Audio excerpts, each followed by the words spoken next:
Welcome to the World Cup. It's day 2, round 1. On day 1, Ravia Haria from England beat Vadim Zvjaginsev. 26:08 Russian Grandmaster. This is the next day. Ravia Haria needs at least a draw with the black pieces in order to go through to the next round of the World Cup.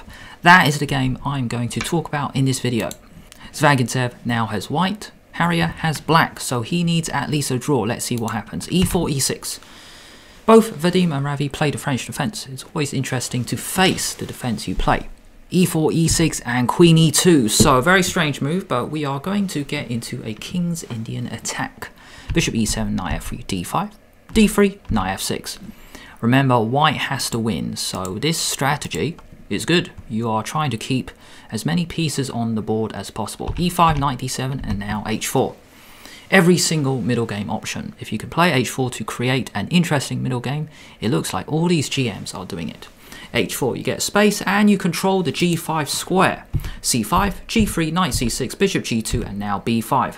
Black is not wasting any time. No nonsense, getting space in the center and on the queen side. Castle, Bishop B7, Rook E1 and H6. The plan, not only to control G5, but Ravi plans to play G5 himself, so Vadim stops it with H5. B4, Bishop F4, A5, getting more space, and looks like black is ready maybe to play Queen B6, get the queen out of the way, and then decide, is black going to castle king or queen side?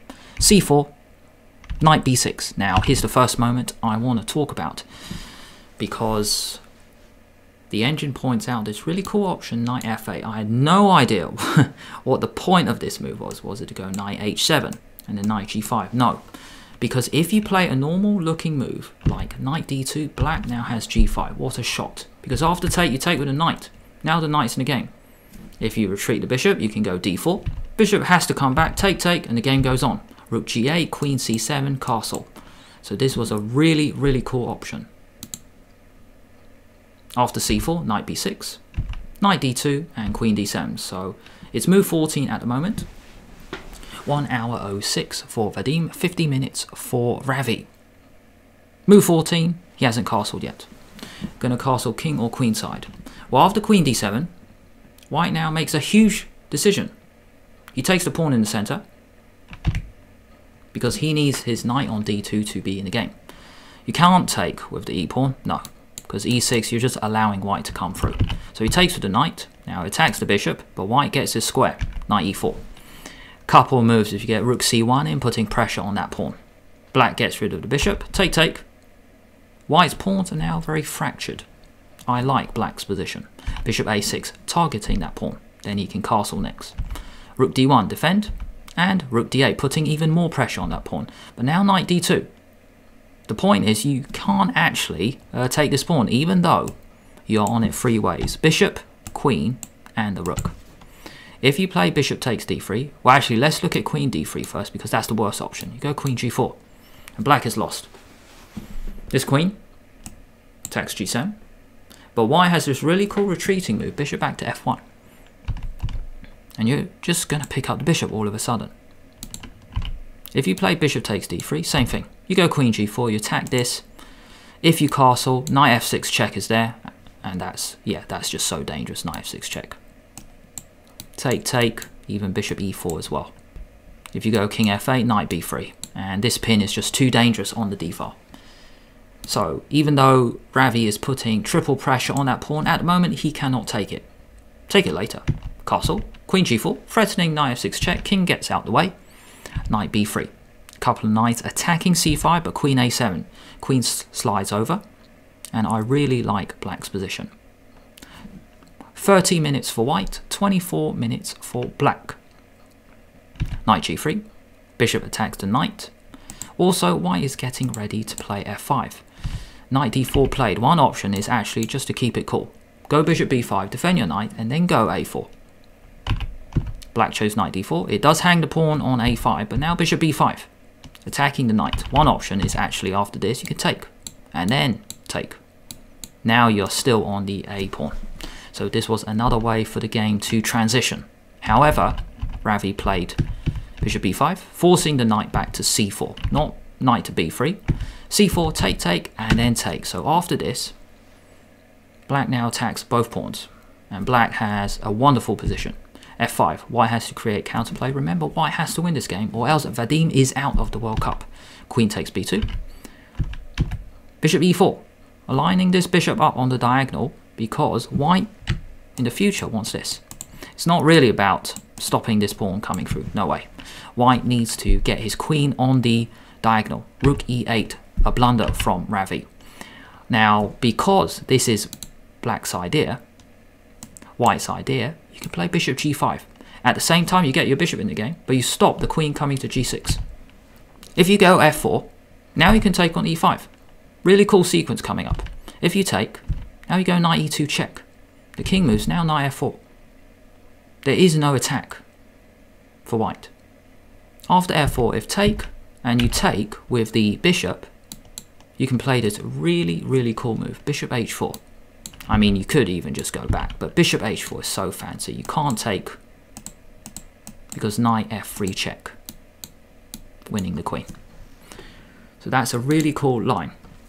So after bishop e4, Ravi played rook e8, and king h1, just king out the way, blundering the pawn on f2. Now, what was the point of king h1? Well, what is the idea?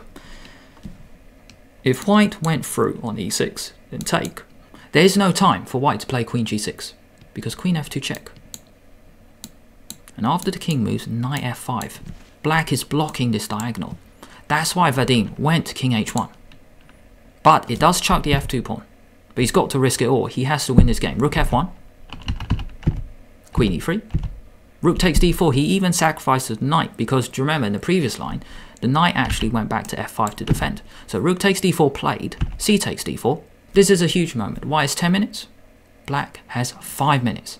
F takes e6 and now queen g5. Black is taking over. As mentioned before, you can't do this because queen g6. And that's mate. There's no good way to stop it. Check, take. Check, no. The knight is actually a very good defender, covering the squares. So after f takes e6, queen g5, black is now winning. Queen's come off. Already a very good sign for black. Rook takes f7, and now bishop f4. I don't blame Ravi for playing this move. I mean, this move just looks winning.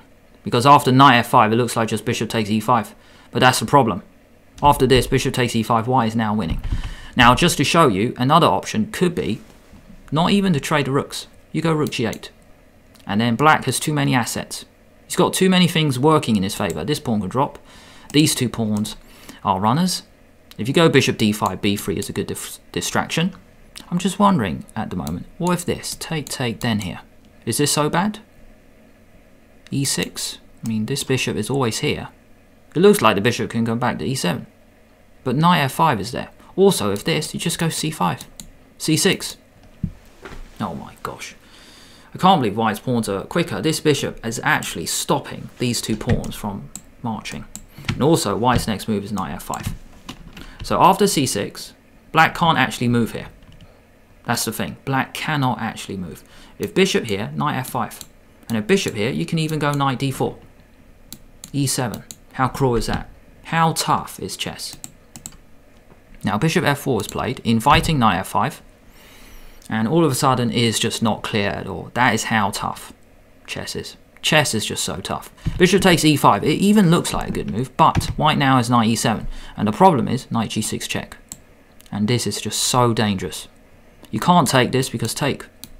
You get a queen. That's how tough chess is. Bishop takes e5. Knight e7 coming into g6. Bishop d6. There's no good way to stop it. Knight g6 check. King g8. And now rook d7. One option is actually bishop d5, which is just winning all of a sudden. You can't take because check. You pick up the rook. If you go d3, now you can actually play this really cool move. Rook takes f8 check. If take, now you go e7 check. The king has to go here and then you can promote. White is 2 pieces up. White now plays rook d7, bishop c5, e7, and takes. After e7, black had to take. If he didn't, if rook f1 check, king g2, rook d1, or rook e1, we got bishop d5 check, and then rook d8. Check. King has to go in the corner, and now rook d8 all of a sudden. You don't have this because it is mate all of a sudden in the corner. So after e7, Ravi had to give up the bishop for the pawn. Bishop takes, knight takes e7, check. King f7. Now watch this king move. King goes on a walk. Knight g6, check. King f6. Check. So he's not taking the rook at the moment. Check. King g5. So still not taking the rook, because if you do, then this bishop goes. And black has enough play. That knight is temporarily out of the game. Black's king is more active. Black can hold this. King g5. Rook d5 check. King g4. So it's gone for a run. h8 to g8 to f7, f6 to g5 to g4. Rook takes d4. So white is threatening a nasty discovery here with bishop c6 check, picking up the rook. Now Ravi plays rook f3, which I do not understand. One option is this, and then king f3, making sure the rook is attacked, the rook moves, and then maybe rook b8, rook d8. King can come back to this pawn. If this rook ever leaves this file, then this king can actually come across to help guide this pawn home. And black has enough counterplay. Rook f3 played. King g2. Rook e3. Bishop c6 check. King takes h5. Knight f4 check. King g5. And we get this situation. White only has a pawn. Black's got 3. But is black able to even get these moving? This looks fast. c5. But white's is faster. b3. Rook b4. Stopping in its track. This knight can actually help out. Defend the pawn. And then find a way to slowly get it moving. Rook e3, cut the king off, but c6, rook c3, so defending from the back, and now c7. Maybe this is the move Ravi missed. Just goes to show how tough chess is. You cannot take the pawn because knight e6 check, you're just going to pick the rook up. King f5, knight d5, defending and attacking. Looks like white is in the driving seat. Rook c2 check, king f3. You see, even with this check, the king gets out of the way, and now you're still threatening knight e3 check. So the last few moves, white is threatened or forked. King e5, rook b5. Again, knight e3 is a discovered check. King d4. Knight f4, another fork, knight e6 check. Yeah, this is just tough. Because after knight f4, you cannot take that pawn, knight e6 check. So knight f4 played, rook c3 check, king g4, king e4, and knight e6. Now he comes round to defend the pawn. Black now plays rook c4 with a discovered check once the king gets out of the way. So if you play check, king d5 is a check, but then the king moves out of the way and you're getting a queen. Doesn't really make a difference. After rook c4, white now plays the finishing move, the winning move. Just cut the rook off, rook c5, and there's no good way to stop promotion. Take. Game over. Black had a really nice position out the opening. Then it got very messy. Then it led to this endgame. So the score is 1-1. Let's see what happens tomorrow. First up will be 2 rapid games. If that's a tie, then 2 blitz games, and then Armageddon. By the way, here's YouTube's suggestion for what to watch next. But if you don't like that option, you might like this video. Magnus Carlsen loses twice in 2021. Now Magnus, he doesn't lose many games, so I thought it would be worth covering 2 games, 2 of his losses in one video. But if you don't like that option, you might like this bullet video. Checkmate Carlsen in 30 Seconds by Daniel Naroditsky. Thanks for watching.